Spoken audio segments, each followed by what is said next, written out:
Hi, I'm Bryan Jacobs, and welcome to Team Around the Table. Today we're going to be talking with Kate Vitasek, who is an award-winning researcher who is an expert in setting up collaborative win-win business relationships. She's going to be talking a lot about her recent article in the Harvard Business Review about establishing trust in contracts. So Kate, can you just describe a little bit about your research and what Vested is? Well, I tell people I have the coolest job in the planet because I get to study the art, science, and practice of how to make these strategic deals work. And at the end of the day, that's what people want. They want their business relationships to be healthy, to be successful, to perform, and to reach their goals. And so as a researcher, I look in and see, why do some of these deals work and why don't some of them work? And how can I make them work? I remember in 2010 when I read your first book, Vested Outsourcing. I think that was the first one. And it was game-changing for me because outsourcing was this topic that not a lot of people talked about, and it was kind of unknown. Can you talk a little bit about how you came to being an author and an expert on procurement and strategic deals? You know, it's a fantastic question. I live in the Seattle area, and I got a call from the Associate Dean for Graduate and Executive Education, and the university is very well known in supply chain. So you live in Seattle, but you work for the University of Tennessee. Yes, and I know that sounds weird. I was remote before it was cool, pre-COVID. Right. I've been a professor there since 2003. And the associate dean called and said, Kate, I've got this project you may want to work on. And we don't have any professors that want to work on it. And your name keeps coming up. And I said, well, tell me about it. And he said, well, the government has all these strategic deals. So think about engine maintenance, right? So they have a $10 billion engine maintenance contract with the Navy in Jacksonville. Why is that deal so successful? But yet the same similar type of deal with GE and Tinker Air Force Base, not so good. What's up? It's kind of the same thing. Right. And so that began a research project that lasted between 2003 and 2009. So you were studying behavior with both buyers and service providers on what makes contracts successful or what makes them fail. Absolutely. And what we found is there's 5 key things. It's really that simple. First, it starts with outcomes. We aren't really thinking about the business outcome we want. Mm-hmm. We aren't thinking that relationship that we have is a relationship. And so we have to make the shift from transactional ways of working to a relational outcome-based type of work. Okay. We call that a vested business model because I'm vested in your success. Okay. So that's rule 1. Rule 2 is focus on the what, not the how. I like to think of this as the outsourcing paradox. We outsource to the expert and then tell them how to do the work. Right. It's crazy, right? So we need to resist that urge. So rule number 3, clearly defined and measurable desired outcomes. I remember looking in our research and we were looking at a facilities management deal. And I am not kidding, Bryan. This contract, it was 800 pages and had 550 metrics. I know it's insane, but how do we actually get out of that measurement minutia and really start to measure what we're trying to achieve? Business outcomes.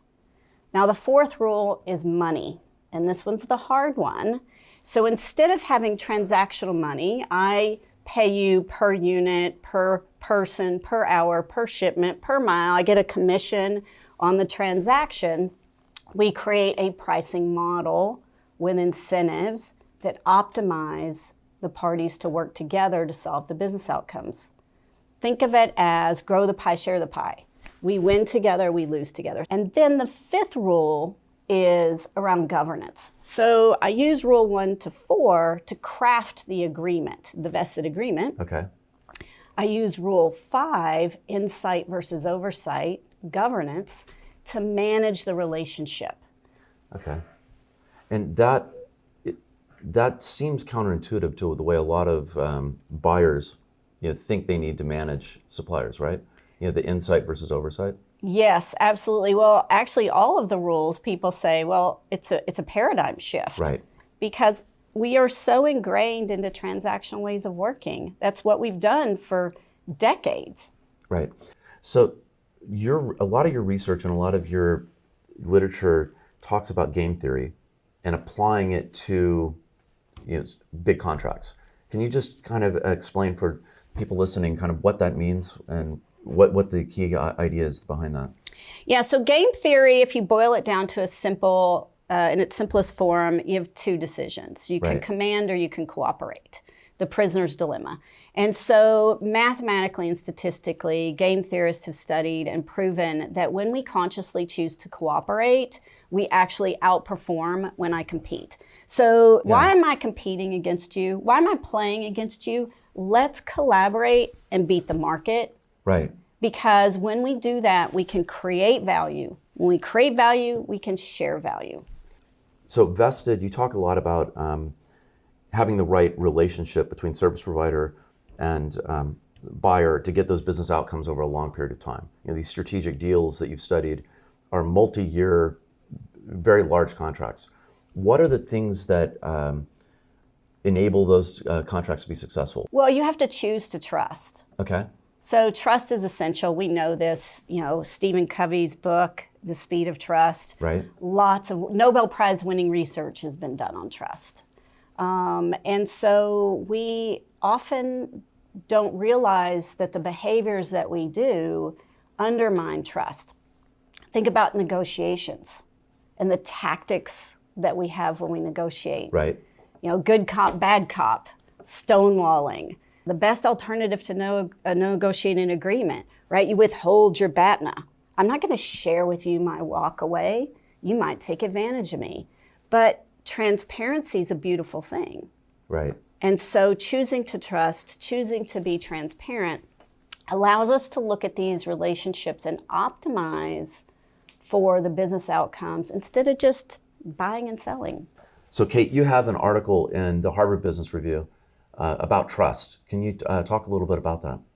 I'd love to. It's actually something that I've been collaborating on with David Friedlinger, a Swedish attorney, and Oliver Hart, a Nobel Prize winning economist out of Harvard University. Well, the article that's in the HBR special edition on trust is called A New Approach to Contracts. Okay. And it puts forth this concept of a formal relational contract.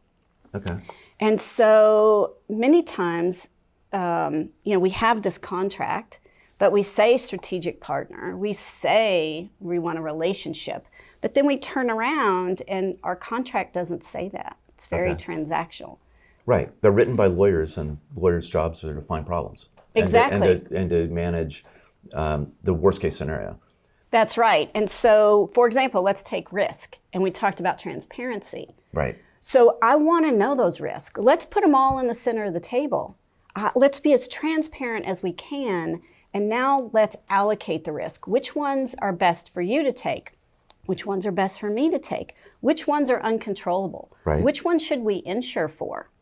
What can we insure for? What can we govern for? So if I know all of those risks and I have a joint risk register as part of our Insight Governance, Rule 5. What's a risk register? Talk about that. Risk register, a joint risk register. Okay. A joint risk register is when we look at all of the risks that we have and we use it as a tool. Let's think of it as a simple Excel spreadsheet. But now we're going to work together to try to mitigate those risks, because risk mitigation is a form of value creation. Right. That's right. So you mitigate the risk, you can create value. When we set up Cushman, when we came together about a decade ago, we intentionally wanted to build our outsourcing business around doing things that weren't necessarily being done in the market. And we built a lot about transparency into how we talk to our clients about how we make money, and built that in. Can you talk? Your literature talks about transparency as a foundational key to building trust, right? Absolutely. It's essential, actually. So I use this analogy of playing poker. Let's pretend you've got some cards and I've got some cards. So you've got your poker hand and I've got my poker hand. Why am I playing against you? Shouldn't I show you my hand and you show me your hand, because together we have a better hand. Right. And so if we could pick the best cards out of your deck, out of your hand, and the best ones out of my hand, now the goal is to beat the market. Right. So we're beating the market, not beating up on the supplier. And this is really the essence of what we teach at Vested, is to optimize for the business outcomes, not just to buy a transaction. So Kate, we've used the Vested compatibility and trust assessment with some of our larger clients. Can you talk a little bit about what that is and how that works? Yeah, so the compatibility and trust assessment, we call it the CAT assessment, is an anonymous survey where team members from both parties answer a bunch of questions. And so people are asked the same question from two angles. So, for example, innovation. You know, everybody wants innovation. Right. Well, how innovative are you? You know, I'm really innovative. And so then I get to ask, well, how is my partner? Well, they're not very innovative. Right? And so we always tend to think that ourselves are better than our partner. And so you start to see these perception gaps, and people don't understand that they aren't communicating at the heart of what they're doing. So we look at these perception gaps, how big they are. We put a score to it. So you get a little benchmark of how trusting your relationship is. And there's 5 dimensions of compatibility and trust. So performing to promise, so raw trust, do you do what you say? Innovation and managing change, because we live in a dynamic world, and so we have to embrace change. Teaming, how well we work together, how well we communicate and are open and transparent in those communications. And so we look at these dimensions and we look at the perception gaps, and you get a score. And what's really fascinating is that there's an aha moment. It's like, we're both pretty good, but we don't appreciate what the other party's doing. And we do a bunch of data on this that's kind of eye-opening. But one of my favorites is a really simple thing that we do at the very end of the survey. And we ask everyone that takes the survey to come up with 3 adjectives to describe the relationship. And I'll give an example that we have actually from the HBR article with Island Health and their doctors. Toxic, distrustful, opaque. And once people realize that maybe, just maybe, the problem isn't always the other guy, right? They also have something to do with that. It opens the door for a different kind of discussion. And what we find is that once people can put a number to trust and they can see the gaps and where they have these disconnects, they can now start to work on them. And that's really cool to see these turnaround, just from a simple survey, how we can improve trust in our relationships. Because trust and transparency enables the value creation, in these strategic deals, right? Absolutely. I would say it's the foundation, but the rules that I talked about, the Vested 5 rules, actually enable the value creation. So one of the things, you talk a lot about listening and clear communication, in both governing the deal, in the governance. Can you talk a little bit about what your research has shown and how that works? Our natural tendency in our research shows that buyers tend to be a bit aggressive.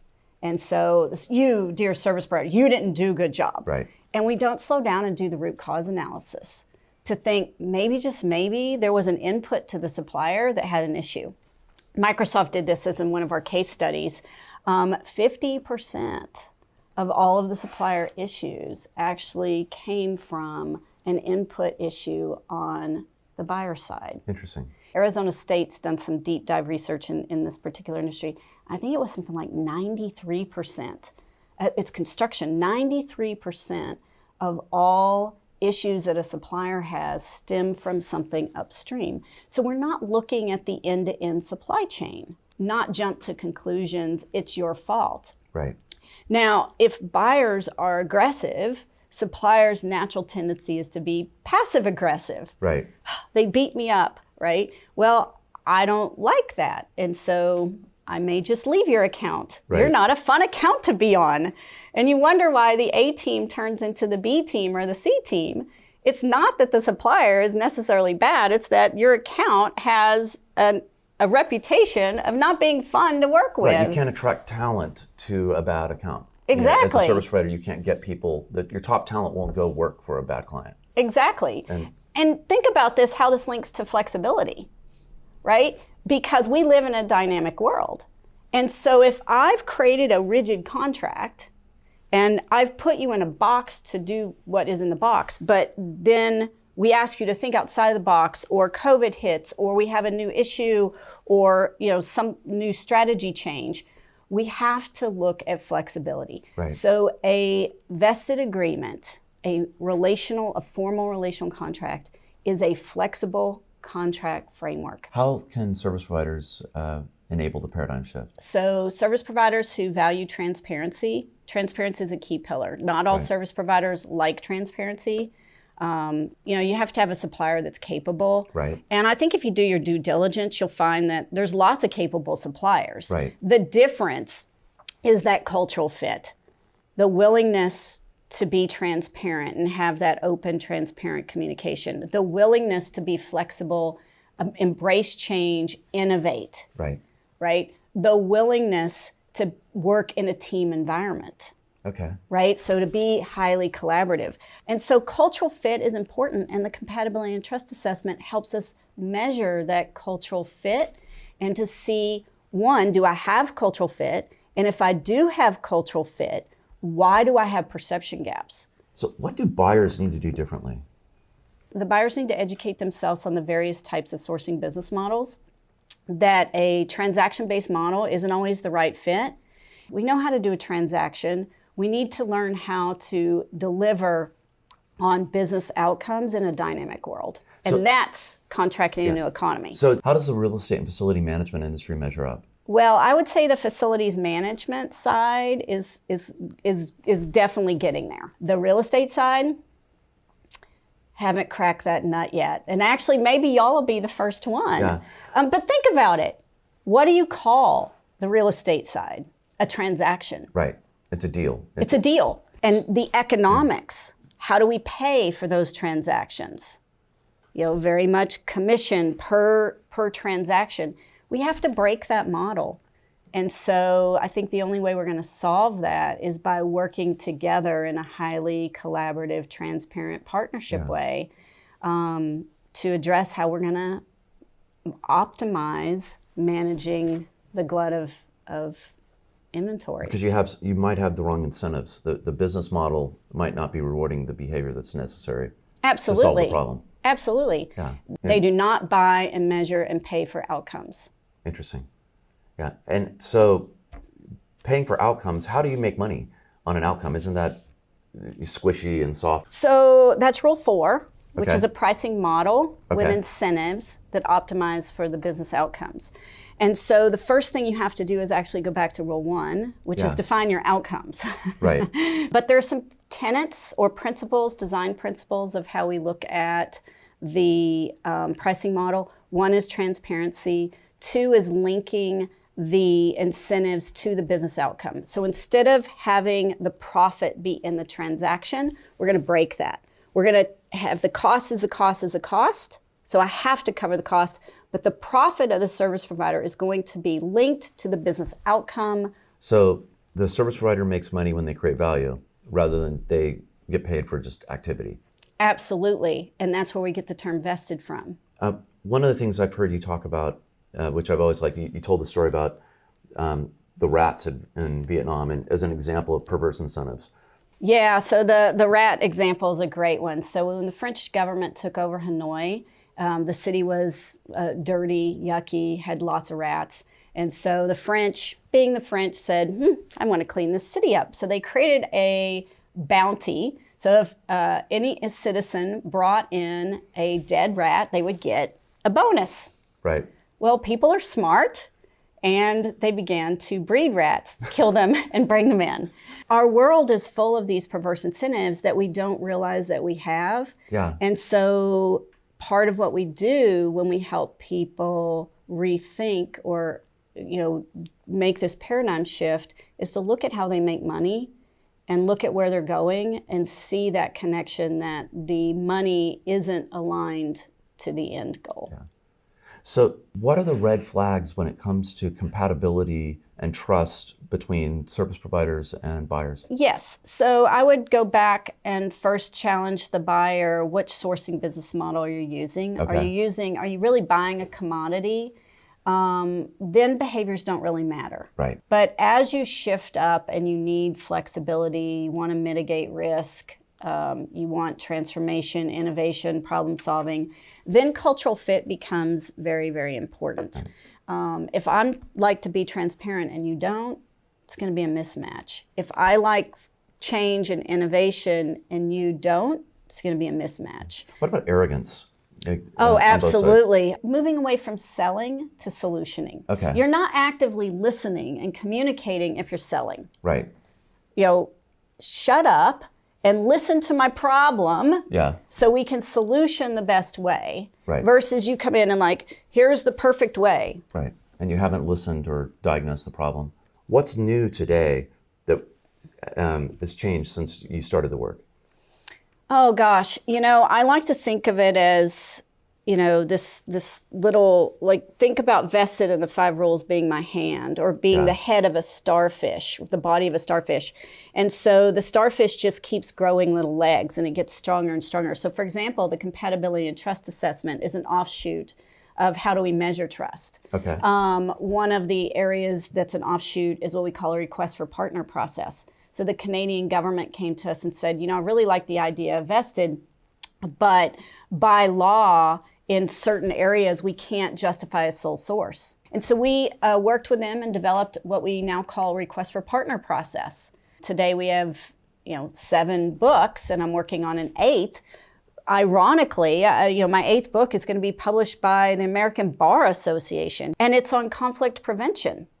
And how, when we think about our contracts and the clauses and the terms that we use and how we go about that, setting up our governance, we are all about the dispute and managing the dispute versus preventing the dispute. And there's so much we could do up front that we're not doing. Okay. So as we wrap up, when you look kind of to the future, what changes do you see? What things are on the horizon in this space? Gosh, I just see all of the art of the possible. When we first came out with the book in 2010, I gave a speech at the Council of Supply Chain Management Professionals. And I remember someone coming up to me and they patted me on the shoulder, said, "Nice theory, it'll never work." Right. Business doesn't work that way. And I was just like, but this came from studying deals that worked. I know it can. So that put me on a mission to educate people of the art of the possible. And so today we have over 100 organizations that have done vested deals. Y'all have been applying the compatibility and trust assessment. It's changed the way you said, you talked about how you're much more transparent and trying to push the transparency front. And so I look at all the positive change and the case studies that we have, organizations that are now going public saying, you know what, I made the shift and here's the results. Yeah. And that is super cool. Because that's how we cross the chasm with new things, is we see that others have entered into the land of the art of the possible. Right. So facilities management now is starting to cross over. Right. I have hope that the real estate side will make the leap. So this has been a lot of fun. I love talking about vested outsourcing and your work. So thank you, Kate, for spending the time with us today and talking about this. Oh, pleasure. And thank you for joining Team Around the Table.